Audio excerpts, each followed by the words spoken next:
is Kamala Harris's father, an influential economist, a Jamaican immigrant who came to America, started a family, then rose to the pinnacle of academia. My father would say, as he smiled, "Run, Kamala, run. Don't be afraid. Don't let anything stop you." To this day, he lives close to Vice President Harris in Washington, D.C., but their relationship is distant, the impact of a difficult divorce when she was a child. So who is Donald Harris, the man who taught Kamala Harris to be fearless? And what does her Jamaican family think of her run for the White House? I'm Ava Joy Burnett, and I grew up in St. Ann, Jamaica, Donald Harris's home parish. So I went home and quickly discovered reporting in my home country is a process. So with one day to go before we know the result of which most people are calling the most consequential election in our lifetime, we see the American media houses heading to Jamaica to find out more about Vice President Kamala Harris and her Jamaican background. So in this video that I'm going to react to, it's an American media house called Scrap News, and the reporter, interestingly, she was from the same community in Brownstone where Donald Harris family grew up in. So I'm going to watch this video along with you, and we're going to get some more information on the local community of Brownstone in Jamaica and where Donald Harris, the father of Vice President Kamala Harris, came from. Let's take a look. Mark and Sherman Harris. We had no appointment and no idea if either would speak with us, but we got a lead on Sherman. So we think we found the business where Mr. Harris works. I'm going to walk in to see if he's willing to talk to us. I'm going to go in without the camera first to see if he'll talk. How are you, miss? Good. Is Mr. Harris here? So it was in this location. So we're going to go back out here. We might even walk across to see if we could find the spot, because it's like literally in this vicinity. This is a small town, and word of visiting American media traveled fast. The goal was to move quickly without attracting too much attention. I didn't know if Kamala Harris's family might be media shy and didn't want them to get nervous or dodge us. So right there, so. Okay. You related to Mr. Harris? No, you know anything about him? This young lady told us that the family owns this business. We don't know how true that is, but that's the business that we're looking for, and the door isn't open. I am that? Hello.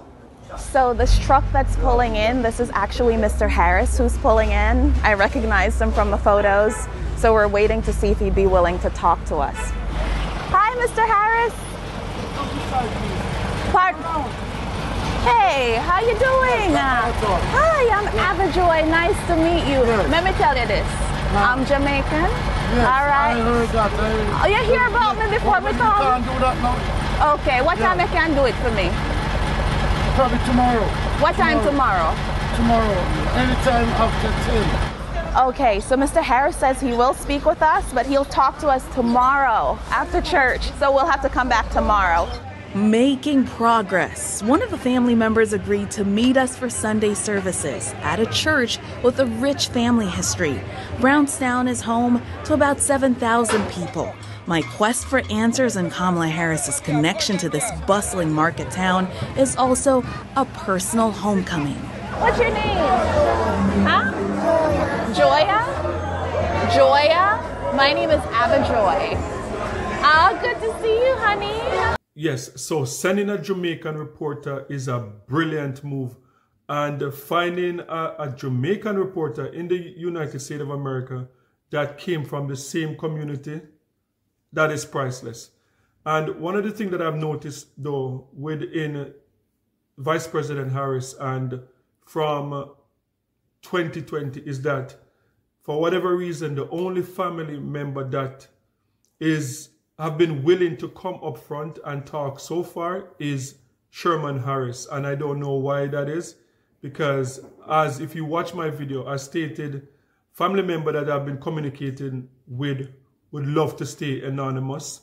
And based on watching what Candace Owens is saying is that she's not giving names of whatever family member she talked to. So Sherman Harris seemed to be the only family member so far that's willing to come and just to face the media and answer questions about Vice President Harris. So let's continue watching. Kamala Harris's father, Professor Donald Harris, can trace his lineage to the people this town is named after. Years ago, he wrote about one of his ancestors building the Anglican church in town. And that's where I met Donald Harris's cousin, Mark Harris, for Sunday service, in the same pews where I once sat as a student. We're standing on hallowed ground. Yes. Tell me about this place. As far as I can tell you is as much as I've heard. Okay. That my grandfather was one of whom helped to build this church. He was one of the very few, of course, you can see, who was buried in the churchyard. How are you related to Vice President Kamala Harris? Okay, now her father, Donald, is my cousin. He was such a calm, nice guy, you know, and always tried to influence us in education. That was his role every time we see him. Oh, how you doing in school? Donald Harris's worldviews were shaped here. As a child, he observed his grandmother running a shop on one of the busy streets in Brownstone.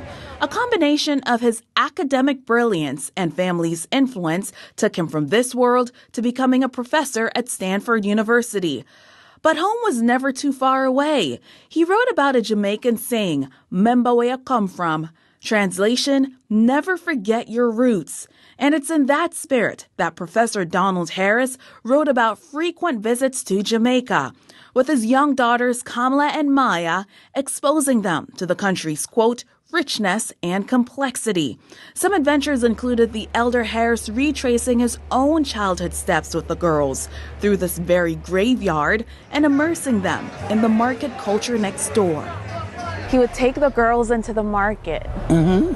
So you had these little American Jamaican girls, but he wanted to show them their Jamaican side. The roots of Jamaica, yeah. Why? What was that all about, taking them into the hustle and bustle? Because Donald actually believes in really showing the true way of life and where he's coming from. As a candidate, Kamala Harris speaks often about her desire to help small business people, entrepreneurs like the women and men who make Brownstone hustle and bustle. But as a child visiting Jamaica, the lessons were mostly about finding joy in nature and taking risks. Images from Kamala Harris's memoir, The Truths We Hold: An American Journey, show a young Harris playing with family on the family land. This is a playground of Kamala. Yes. Tell me about that. She would actually play on these grounds with her father, taking her to tour the property and so on. And she loved it. She played with the animals, the cows, the goats and so on, and run up and down on the property. It sounded like your brother was telling me this, that he was the one, Mark, who would really encourage her to possibly take risks. Yes. Donald likes to see when you're very active. Sometimes we get scared and said, "Donald, don't do that. Don't let the child, man, him hurt himself." And Donald would say, "No, man, I'm young. Nothing will happen." Mm-hmm. Over the years, at what point did you guys stop seeing her and Maya here? You know, I think that was at a young age too, you know, that probably sometime in the early 70s, mid-70s, around there, was probably the last time, you know, they came here. By the 1970s, Harris's parents, a couple from two different worlds, India and Jamaica, who met and fell in love in California, started having marital problems.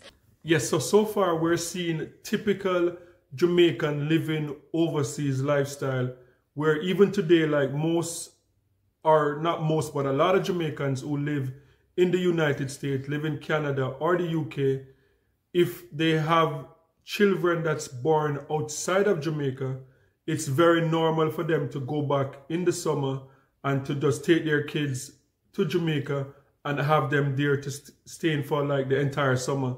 Like sometimes 2 months, they'll just leave them there, go back home and leave them with their grandparents, and they'll get to experience the roughness and the aggressiveness of country life in Jamaica. But what is very interesting here is that the fact that the family, the Sherman family, like at this part of the video, they stated that the last time they really saw her in Brownstone was in the mid-1970s.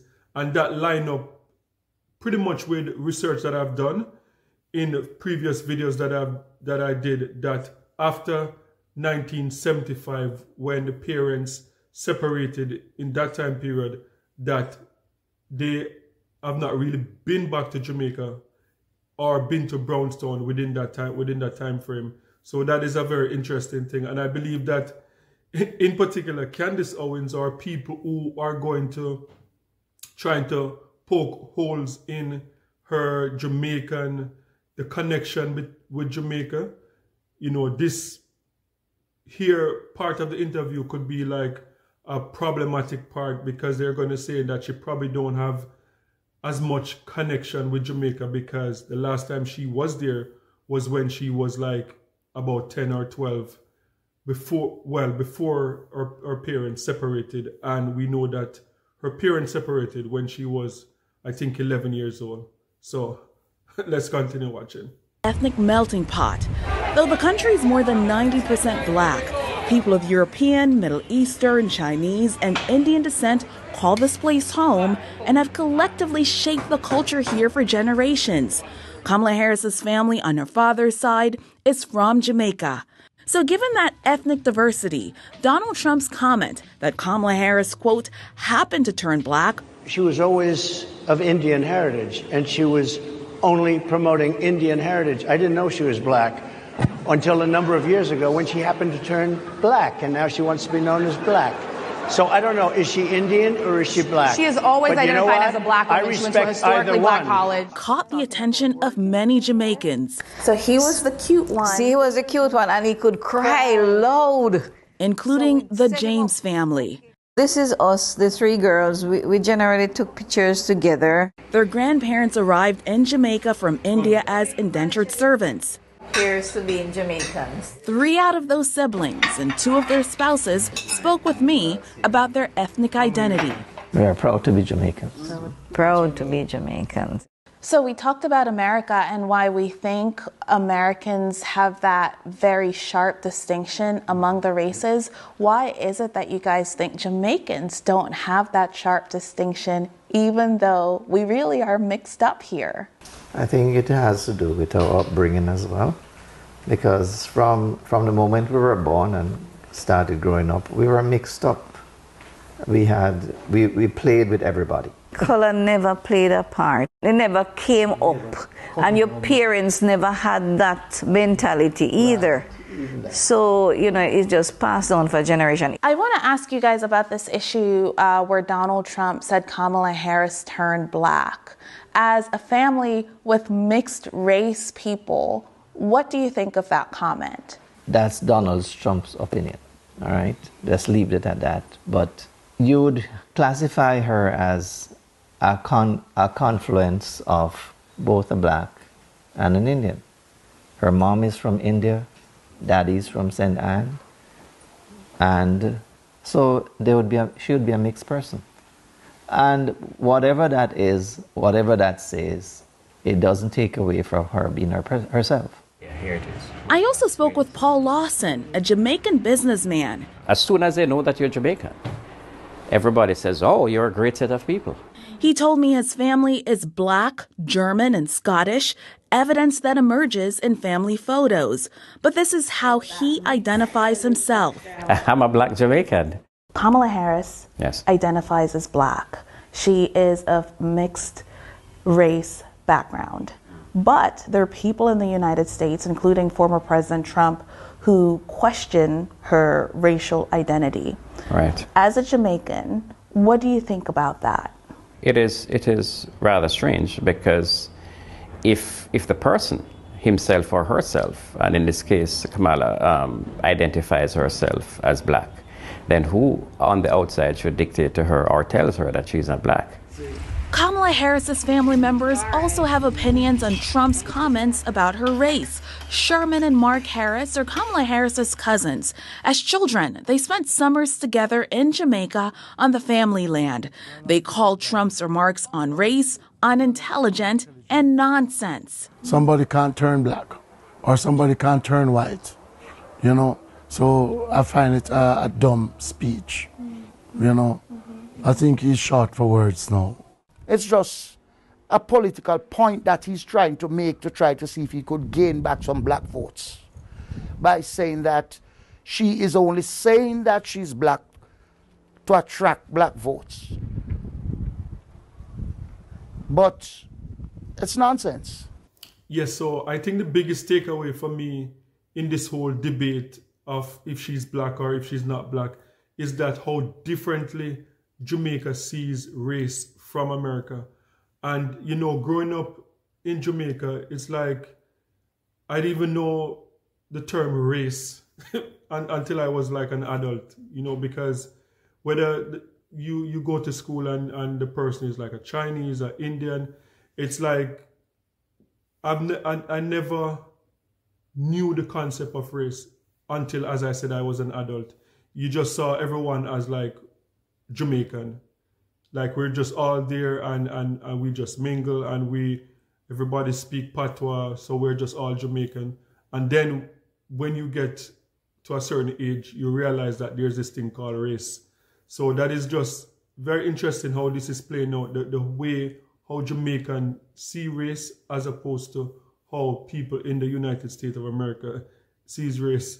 And yeah, as I've said in many videos before, yes, in Jamaica there classism and then we have a colorism problem with people think that people of lighter complexion, but it's not necessarily a race issue. It's just that people feel that, you know, there are, you know, blacks that come in different shade, and if you're like a lighter shade like me, people think that, okay, you're more privileged, or if you're darker, you know, so we have this colorism problem, but not necessarily a race problem, in the same way that we see race plays out in the United States of America. Let's continue.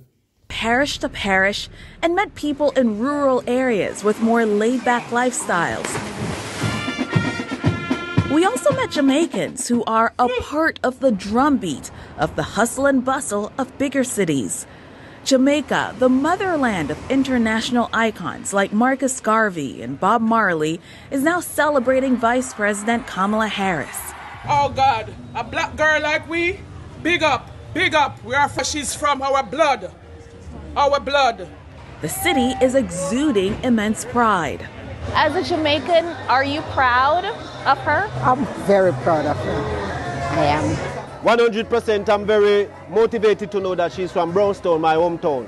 So we have to say Kamala Harris whether we want or not, because it's one of our own from Brownstone, the background. So definitely Kamala Harris, 1,000,000%. Oh, guys, great. Michael Belnavis is the mayor of the parish Harris's family is from. He said he's known the family for years because his business was next door to theirs.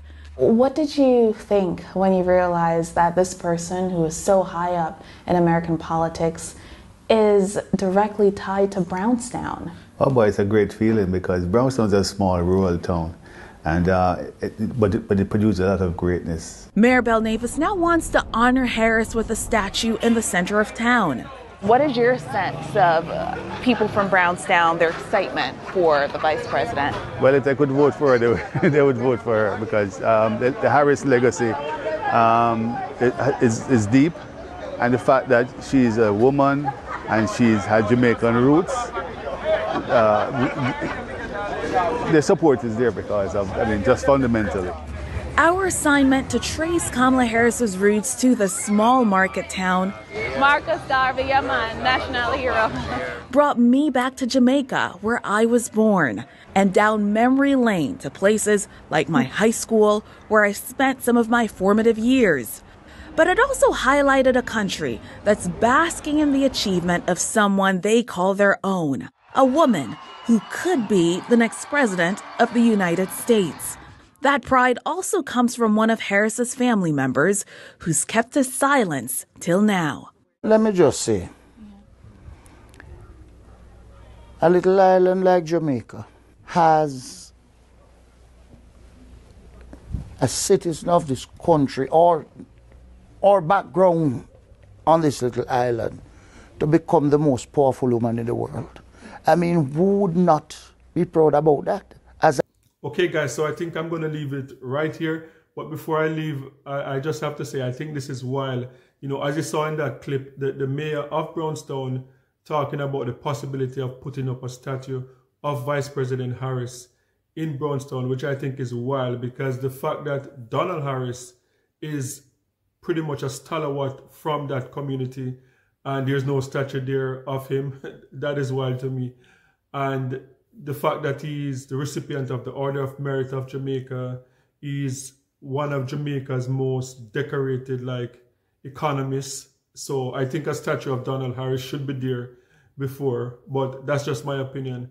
And one thing for sure is that as a Jamaican, I know Jamaicans, we love winners.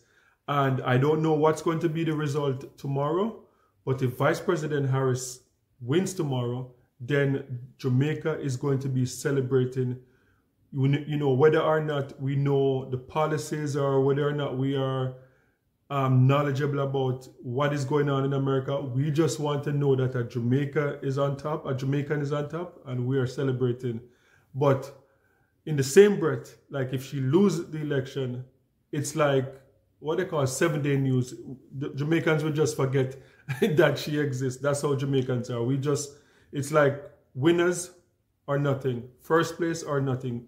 Jamaicans will just forget about you if you're not winning, just like that. That's how we are.